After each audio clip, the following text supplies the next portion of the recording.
Nous devons aider le continent africain. To live with us, the European dream. Good friend of Taiwan. Europe 1, bonjour. Votre revue de presse internationale sur Europe 1. Nous sommes en Italie. Bonjour Antonino Gallofaro. Bonjour. Les unes des journaux italiens ce matin. Eh bien, les unes ce matin en Italie sont toutes dédiées aux inondations en Émilie-Romagne et aux victimes du mauvais temps. En 2 semaines seulement, l'équivalent de 7 mois de pluie est tombé sur cette région du centre de l'Italie, écrit la Repubblica. Ce sont les intempéries les plus violentes du dernier siècle. Tous les fleuves de la région sont sortis de leur lit, raconte encore la Stampa, qui ajoute que pas moins de 24 communes sont complètement sous l'eau. Les médias montrent des images d'immeubles inondés, de ponts coupés en deux, d'autoroutes qui ont disparu dans les flots, sans oublier les récits dédiés aux victimes. Le bilan humain évolue d'heure en heure et encore impossible de quantifier les pertes économiques. Mais l'une des premières conséquences de cette violente météo, comme le rappelle le Corriere della Sera, c'est l'annulation du Grand Prix de Formule 1 d'Imola et la perte potentielle de plusieurs dizaines de millions d'euros. Nous sommes maintenant au Royaume-Uni avec vous, Élodie Goulesque. Les gros titres de la presse britannique.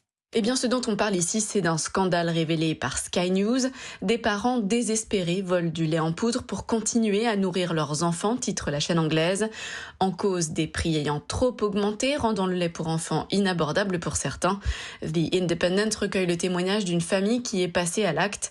Même si c'est illégal, explique une mère de famille, nous sommes prêts à tout pour notre fils. Le quotidien cite également un organisme national sur la grossesse, selon lequel les prix de ce produit ont augmenté de 22% entre 2021 et 2022. Alors le Premier ministre Rishi Sunak a réagi à cette enquête de Sky News. Il affirme être conscient des défis imposés par la crise du coût de la vie et a réitéré les mesures de son gouvernement pour y faire face, notamment concernant les factures d'énergie. Nous sommes enfin au Mexique avec vous, Gwendolina Duval, à la une des journaux du pays ce matin. Le choc après la violente agression à la machette de 3 touristes argentins sur une plage de la côte Pacifique. L'un d'entre eux, âgé de 23 ans, est décédé des suites de ses blessures à l'hôpital de Mexico, explique TV Azteca. Il souffrait d'une profonde entaille à la tête et avait perdu beaucoup de sang. Les 3 jeunes, 2 hommes et une femme, étaient en vacances quand un Mexicain les a brutalement attaqués. L'auteur des faits a été arrêté et placé en prison préventive, précise l'Universal. Les motifs de l'agression ne sont pas encore connus. Cette attaque surprend, rapporte le média Infobae. Les plages des lagunes de Chacahua, situées dans l'état de Oaxaca, sont prisées par les touristes pour leur caractère paradisiaque et tranquille.